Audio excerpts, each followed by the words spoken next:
I walked across the lawn in my cap and gown, the April wind brushing my hair, and I felt every cheer from the crowd, except the ones I wanted most.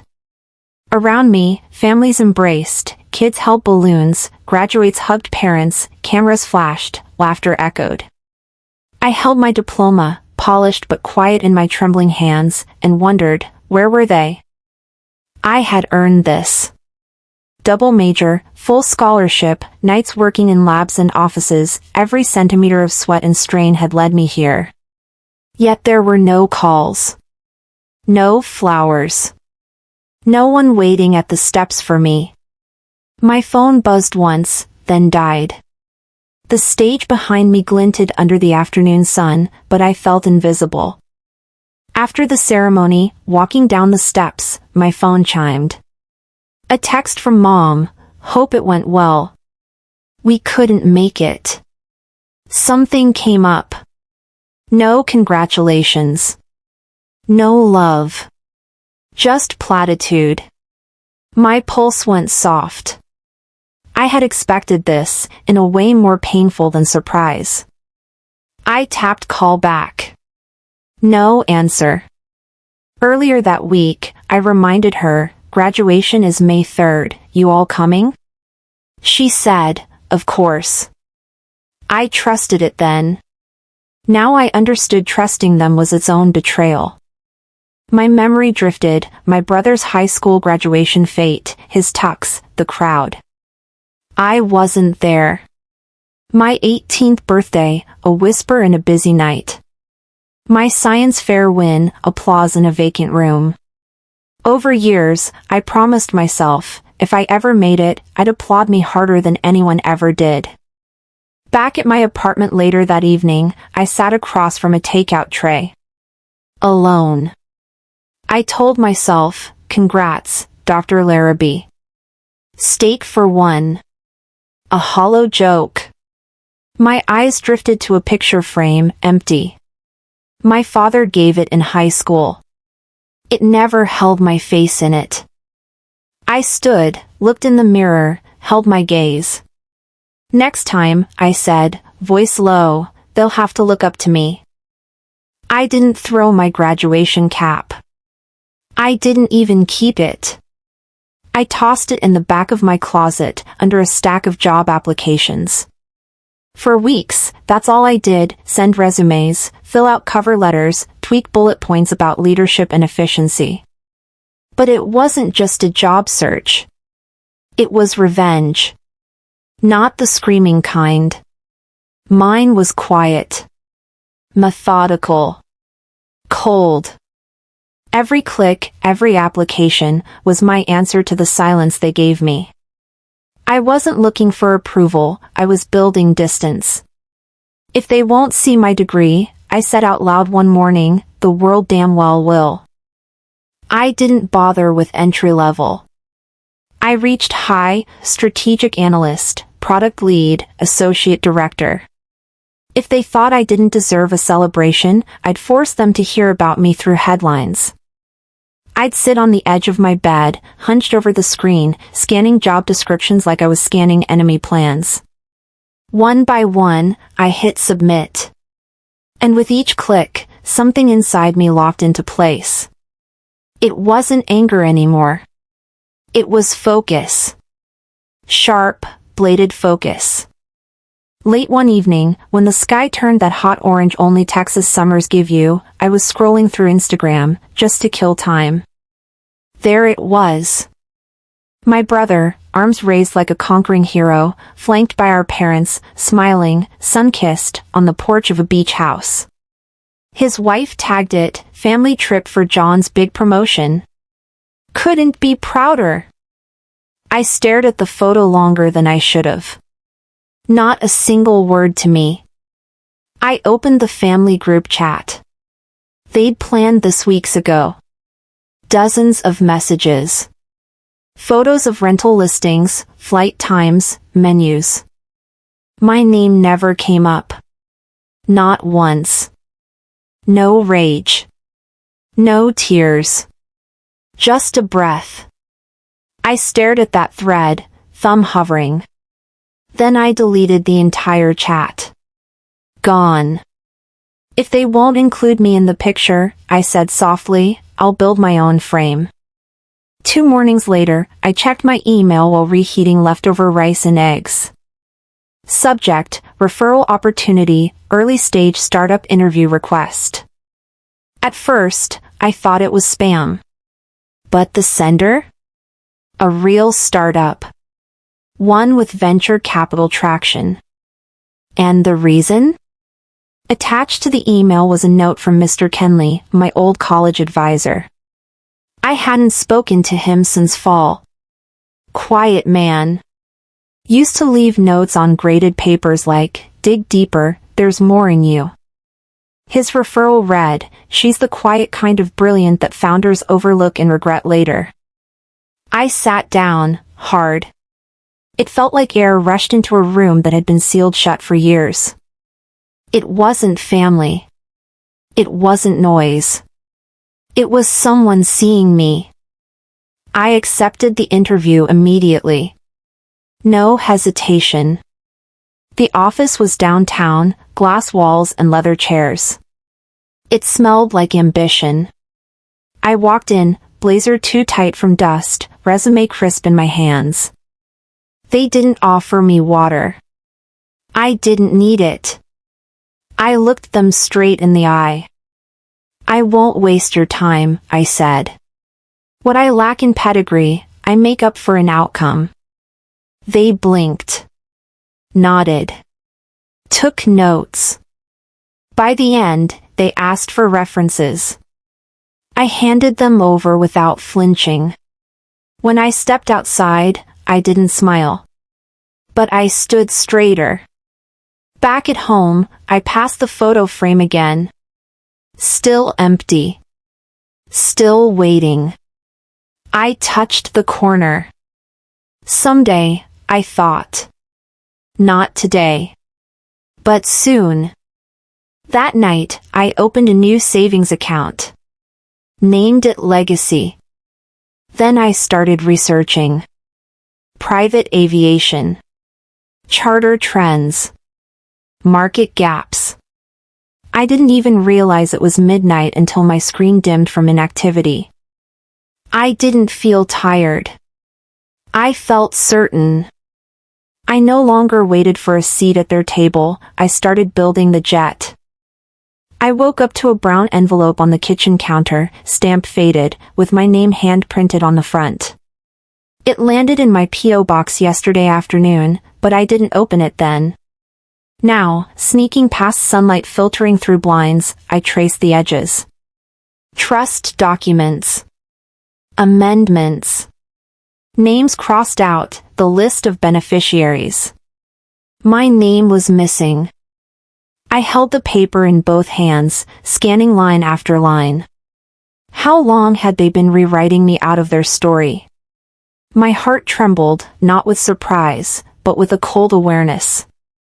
I was family in name only. In legacy? I had been removed. Memories flicked through, my brother's name on every property deed, every fund announcement, public statements by parents. I hadn't been consistent in their speech, but in their documents, never. I didn't dial Burton right away. I let it sit. I documented it. Then, I called him under the guise of family business. His home office was the same, leather chairs, glass desk, silence in every corner. He greeted me with clipped formality. I handed him the envelope, slid it across the table.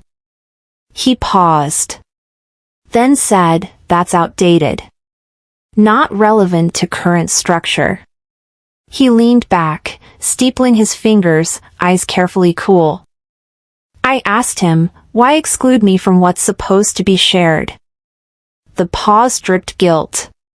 His fingers flexed. He started to speak, then swallowed. The first crack in his armor. That night, I attended a foundation gala hosted by a local nonprofit. The ballroom glittered, donors in gowns, tables arranged for VIPs. I walked in, head high. Midway through, I overheard a guest greet me. "Oh, I didn't know you're helping backstage tonight?" A volunteer assistant, he presumed. I paused, collected my composure. I let the assumption hang. Inside I flinched, but outwardly, steady calm. Years of being underestimated, erased, dismissed, they'd labeled me the silent one. Now they treated me as background. On the drive home later, my phone buzzed. Micah. He'd recorded something. "Percy, heard Burton telling the CFO your name doesn't belong in future filings." I opened the audio clip. I heard him say, "She was never entitled." My throat tightened. Betrayal cut sharper when proven. I pressed play again. I muted tears. This was not paranoia. This was erasure. I drafted a letter, explain this. Put me back in. Acknowledge publicly. My finger hovered over send. Then a second pang, my screen lit with a notification, Calhoun Family Trust documents updated. They'd overwritten before I even replied. They updated the deed before I could protest. Now, I must move faster. I woke up with one sentence clear in my head. Today, I stop hoping. No more waiting on their approval. No more tiptoeing around their silence. I sat up, feet hitting the cold floor, and stared at the envelope still resting on my desk. It hadn't moved since the day I found out I was erased. Not misplaced, erased. I made coffee, black, bitter. My fingers tapped the counter as I pulled up the draft I'd been sitting on for weeks. A post. Not a plea. Not an explanation. Just a simple photograph, my jet, resting on its own runway, silver and sharp like a blade. I hadn't posted it yet. Part of me was still trained to ask, will this be too loud? I closed the draft. Instead, I walked to the hallway closet, pulled out the box labeled gifts. Inside were a handful of things my parents had given me over the years. Most were rewrapped afterthoughts, promotional giveaways, duplicates. But one stood out. A designer scarf they gave me at my last birthday dinner. Except I'd bought the exact same scarf myself, 2 months before. They didn't even bother to remove the tag I left inside. I held it in my hands, rubbed the silk between my fingers, then placed it into a manila envelope labeled Archive Evidence. My silence had kept their stories intact. Not anymore. I whispered to no one, they'll see me in their Instagram feed. By noon, I drove to the hangar. The air smelled like heat and jet fuel. I stepped onto the tarmac, pulled out my phone, and started clicking, the jet's tail number, my initials on the panel, the empty seat waiting in the cockpit. Back home, I posted 3 photos. No hashtags. Just one caption, "You see me now. I exist." The first comment came in under 2 minutes. Then 10. Then 100. I didn't check names. I didn't need to. For the first time, I wasn't performing, I was declaring. I turned the phone face down. An hour later, my receptionist knocked on my office door. "This came for you." Wrapped perfectly. Gold ribbon, white card. I knew the handwriting before I even read it, from Mom and Dad. I already knew what was inside. The same scarf. My own scarf. Repackaged. Regifted. Rewritten. I didn't get mad. I didn't even flinch. I placed it on my desk, opened the bottom drawer, and slid it in. I started typing a text, "You bought it yourself. Don't pretend now." I stared at the words. Then deleted them. No need. The silence would say it louder. Later that evening, the Calhoun family group chat lit up. "Vera, whose jet is this?" TJ chimed in, "Nice plane. Hope you got permission." Permission? I nearly laughed. These were people who hadn't said my name in weeks. Now, they were scrambling to tag me. I didn't respond. I let the silence work. The next morning, a message popped up from a blocked number. Burton's lawyer. "We need to talk about the jet's ownership." I stared at the screen. My hand didn't shake. My pulse didn't race. So they remembered I existed, now they want a piece of me. Chapter 5, A Call in the Night. I sat at my kitchen table, the lights dim, my laptop open to financial projections for jet acquisition. My phone vibrated, 3:07 a.m. A text from Mom, "We need to talk." My pulse skipped. They rarely reach out. When they do, it's not about connection. It's about control. Morning comes. I admit it, I didn't sleep. I replayed that message. What do they want now, after years of silence? Sometime after midday, I received a key fob in the mail. No note. In a velvet pouch. My chest clenched. That key, to the family home, to the boardroom, to the inner circle. That evening, as dusk crept through Austin's skyline, I arrived at the Calhoun estate. The old oak gate swung open as if invited. Inside, a gathering in the drawing room. Burton and Vera stood by marble columns. No warmth in their eyes. I held up the fob. "Really?" I said. Their posture stiffened. They called it a gesture, symbolic. I called it gaslighting. I asked, "Why now?" They deflected, unity, family, tradition. I probed, or agenda. They shifted topics, but I held them still. Later, at a cocktail dinner, I spilled my wine by accident. The server rushed over. Someone said, "Must be stressful keeping up appearances, huh?" A cousin snickered. Whispers trailed behind me as I left the table. I caught the eye of a board member.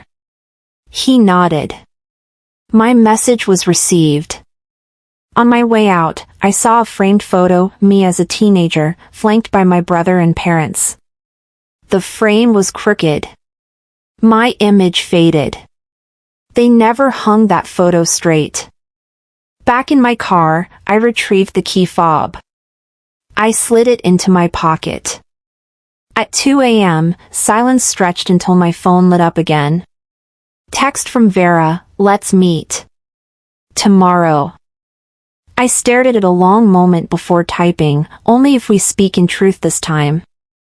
Chapter 6, The Investment Trap. I didn't expect the invitation on a Monday morning. It said, Family Investment Council meeting, all stakeholders requested to attend. The subject line masked the venom I already knew was hidden. They framed it as unity, reconciliation, as though repairing the gap they created. But I sensed the trap. I prepared quietly. I gathered the envelope, the scarf evidence, timestamps, drafts of my public statements. I rehearsed my tone, calm, unflinching. At the mansion boardroom, the air felt heavy, high ceilings, austere art, a table built for negotiations. They seated me at the end, as a guest, not a partner. Burton opened with slides. John's project is the future of the family enterprise. We must commit capital together. Vera spoke of legacy, unity, continuity. I watched them present to the board like I was collateral. Then I asked, why wasn't I part of the founding? Why was my name left out from the start? Vera went into emotional mode. You're young, you didn't understand risk. Burton's eyes flickered. The veneer cracked. Halfway through, my phone vibrated, a news alert. I glanced down. Press had released a feature on the Calhoun dynasty, glowing language, quotes from Burton and Vera, praising brother and vision. There were photos of the new venture, no mention of me. I felt the sting. They preempted me. Used the media to lock out my voice. I stood. I interjected. I placed the envelope on the table. This is part of my truth. Your narrative needs updating. Boardroom tension snapped. They attempted to dismiss, but I held their eyes. My voice was quiet but firm. I asked for fairness, not charity. They met my resolve with discomfort. And just like that, I walked out. Head high. On the drive away, the emails came fast, from industry peers, investors, people who had read the article. A text, saw your name missing. Want to talk possibilities. Their trap failing, the narrative shifting, and their power crumbling. They tried to trap me with their pitch, now their narrative is spiraling, and so is their power. I drove through my old neighborhood under a dull autumn sky, the trees bare and skeletal. My chest felt heavy. The houses I once knew looked unfamiliar, painted over, trimmed, polished, part of a past I didn't recognize anymore. I slowed when I reached Mom's old house. It was dark inside, curtains drawn tight. The porch was empty. I stayed in the car for a long minute, just staring. The street smelled like damp leaves and regret. When I pushed open the front door, it yawned into silence. The air smelled old, wood, dust, memory.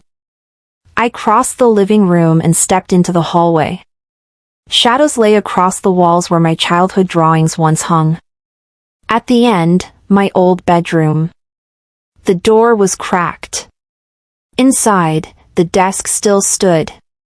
Papers, faded photo edges, nothing significant, except in the corner, tucked under an old blanket, sat a small toy plane. I froze. The same that Burton held up years ago, showing it off. I remember watching him, waiting to be handed one. I never was. I reached down, fingers trembling, and picked it up. The wings were bent, the paint dulled. He got the gift. I got shadows. Later that night, my phone rang. Vera's name flashed. My heart stiffened. Darla, she said, voice cold, you've been distant for years. You never answered. You don't reach out. I dug in. You skip my calls. You don't visit. You never came to my graduation. She cut in, you always do this, twist every conversation to suit you. I pressed, no.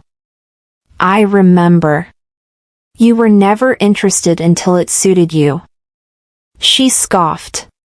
So now I'm the bad person? You left. You made your choice. The line went dead. Her accusation lingered in the silence. I sat there, clutching the toy plane. This small thing represented everything. A glimpse of recognition for someone else, just another leftover memory for me. I whispered to it, you got the toy. I'll build the real one. I went to my car, opened my laptop, and began working. I looked up aviation registries, family asset sheets, trust filings. Every odd entry made me lean in. I messaged former mentors, engineers, designers, pilots. No fanfare. Just technical questions, cost estimates, designs. Each click, each text sent, built a foundation beneath my anger. Midnight came. I closed my computer and picked up my phone again. A new email popped in, Family Trust Update Notice. I opened it. My name. Restored. They tried to erase me. But someone scribbled me back in. I arrived at the mansion just after dawn, before the cameras had fully lined up. I carried a slim folder, trust documents, article clippings, the letter from my aunt, and clenched the forgotten no more pen in my pocket. I told myself, today I don't enter as a visitor. I walk in as claimant. The walls of the grand entryway felt colder than I remembered. As I paused in the foyer, I reviewed my statement in my head. Nothing polite. No apology. Just claims. I sensed the press in the front lawn, shutter clicks and murmured questions already underway.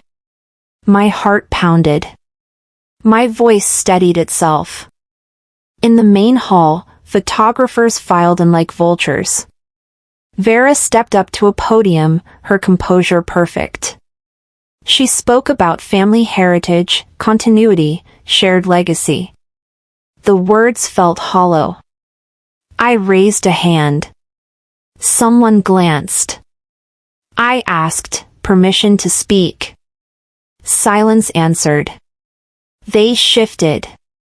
Cameras turned. I placed my folder on the stand, opened it to the omission article, the one published by a major paper that narrated the family success story, with no mention of me. I said aloud, "You ran a family narrative without half the family in it." The room shifted. Reporters leaned in. Vera's lips thinned. Burton's jaw clenched. I drew the pen from my pocket, holding it up. Its inscription glowed in the stage light, "Forgotten no more." I used it to sign the open statement live, right there in front of them. My demands: retraction of the article, legal recognition, equity. Vera protested, Burton interrupted, but I held the page high. My voice stayed steady, controlled. The pen wasn't just ink. It was proof that I existed on my own terms. Cameras flashed. Microphones leaned. My vindication was recorded in that moment. Once the press dispersed, I retreated to a quiet corner of the mansion, letters and notebooks in hand. I read from the letter my aunt left behind. Her words, "They will try to erase you, but your worth is deeper than their memory." She had seen me when nobody else did. Her voice trembled through time. I vowed to publish that letter in full tomorrow. It wasn't just about legacy, it was about being seen. Tears threatened, but I held them back. The room pulsed with its own history, and I felt both mourning and steel. Just as I stepped toward the door, ready to leave, Burton's lawyer emerged from the crowd. He held a new trust document, a counteroffer, rewritten terms, a demand for me to relinquish certain claims. My chest tightened. They'd taken the very narrative I'd staged and reconfigured it to trap me. I squared my shoulders, faced him. They drafted a new betrayal, but now I know every clause. I sat alone in a quiet conference room tucked away from the noise and people. The contract lay open before me, but this time, I wasn't skimming to survive. I was rewriting. Each clause, each line, they had to reflect who I'd become, not who they once boxed me into. I redlined the parts that painted me as a beneficiary by accident. No. I was no accident. I clipped on exhibits, press coverage from the briefing, the notarized copy of my aunt's letter, the footage of Vera and Burton's denial unraveling under the spotlight. I made sure the signature block didn't read Darla Calhoun, heir. It read, Darla Calhoun, founder, Clarion Foundation. My story was no longer tied to theirs by default. It was a new lineage I was choosing to begin. And as I signed that paper, hand firm, pen steady, I whispered to myself, I signed not to belong, but to mark where I begin and they end. A car was already waiting by the tarmac when I stepped outside. No one greeted me. No red carpet. Just the soft whir of the jet engines warming. That was enough. The crew opened the hatch, and I stepped in without hesitation. This wasn't a borrowed flight, a favor owed, or a seat offered. This was mine. Entirely. Inside, the leather still smelled new. The window shade was half drawn. I opened it and leaned slightly toward the glass. The world outside looked far away, and for once, I didn't feel like I was running from it. I was rising above it. My aunt's voice echoed in my mind. One time, she said, "You won't need to look back to feel seen." She was right. I didn't need anyone's gaze to prove my presence. I could feel myself here, solid, alive, whole. The jet lifted, and the land below shrunk beneath cloud shadows. I closed my eyes and felt the vibration in my bones. They forgot me on the ground, I thought. They'll remember me in the sky. Midway through the flight, I unfolded her letter again. Not like before, when I read it looking for some coded clue. This time, I read it to listen. Really listen. She wrote not just to warn me, but to prepare me for the loneliness that comes with choosing integrity over acceptance. I thought of Vera. Of how she always orchestrated affection. And Burton, silent, complicit, a man who nodded instead of stood. My parents, long gone in presence but alive in their void. I let the names cross my chest like slow wind. Heavy, but no longer burdens. They were broken people, I whispered to no one, who didn't know how to hold something whole. I leaned back. Let the ache pass. Let it change shape. I didn't need an apology to heal. I didn't need permission to be done carrying it. The tears came. But they weren't bitter. They were clear. Like a storm that finally gave way to sky. We landed at a small terminal, unassuming, no chaos, no entourage. Just silence and space. The car parked nearby was mine, arranged through my foundation's new logistics team. No one had to pick me up. No one had to know. And that was the power of it. I walked toward the vehicle with the pen still in my coat pocket. It rested against my heart. I wasn't here to write another demand or argument. I kept the pen because it meant something. It meant I was no longer waiting to be remembered. I was the one doing the remembering. The archiving. The creating. I carry my past not as chains, but as ink for new beginnings. Back at my new apartment, I kicked off my shoes, dropped the coat on the hook. The air smelled like the vanilla candle I'd left burning before the trip.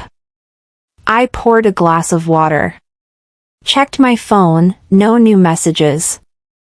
I was about to sit when a knock came at the door. I hesitated. Opened it. My father stood there. No suitcase. No flowers. Just his hands by his sides, his eyes unfamiliar in their stillness.